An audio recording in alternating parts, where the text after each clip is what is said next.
Well, the Senate is expected to vote today on the foreign aid bills that the House passed over the weekend. The lower chamber approved billions of dollars for Ukraine, Israel, and allies in the Indo-Pacific. But the package also included a measure that would force the Chinese parent company of the social media app TikTok to sell it off or be banned in the U.S. So CBS News congressional correspondent Nicole Killian is on Capitol Hill with more on this. Nicole, let's talk about the possibility of this TikTok ban becoming law. What would the process look like?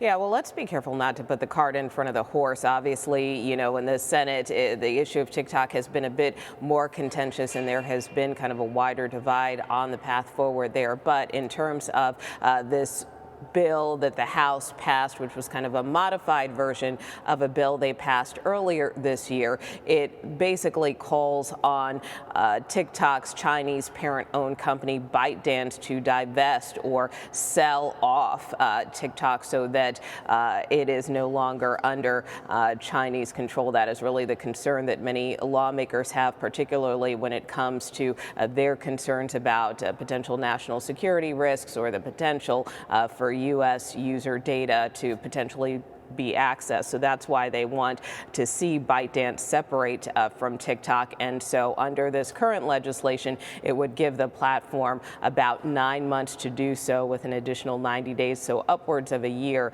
to make that process complete. The previous bill that was passed by the House set a timetable of about 6 months. So this basically extends that time frame. Now, one key sponsor, or one key senator, I should say, Maria Cantwell, has expressed support for this revised package. She was one of the senators who was a little on the fence about moving ahead with some type of ban on TikTok. So it's notable that she has now potentially decided to support this package, and which could be an indication that many other senators could potentially follow suit. And as we pointed out, it's sort of folded into this larger foreign aid package. We saw how much money is going to be going to some of our allies in that package. And part of the reason lawmakers do stuff like that is, you know, to maybe grease the wheels and help a piece of legislation make it through if it's attached to something that might be a little more popular, which brings me to this massive foreign aid bill. It's not popular with everyone.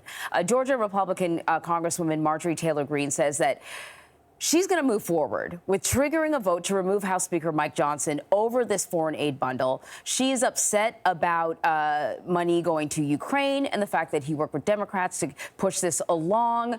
Is there any indication then that should there be a vote, that Democrats will maybe help the speaker out a bit?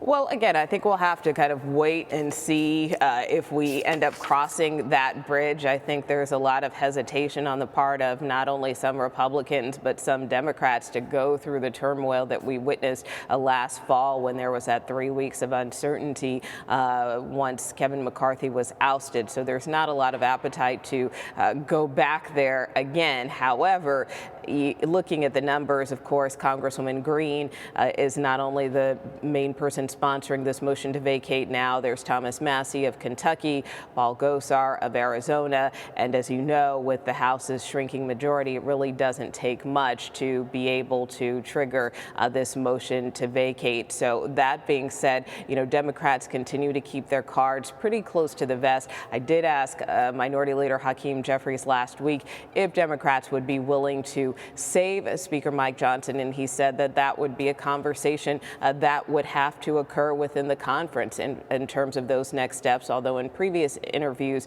he had indicated that there could potentially be a reasonable number of Democrats that might be willing to step in so long as he got that foreign aid package passed. At that time, you know, it was configured a little differently than what we saw over the weekend. So again, short answer is we'll just have to wait and see. All right, Nicole, thank you very much.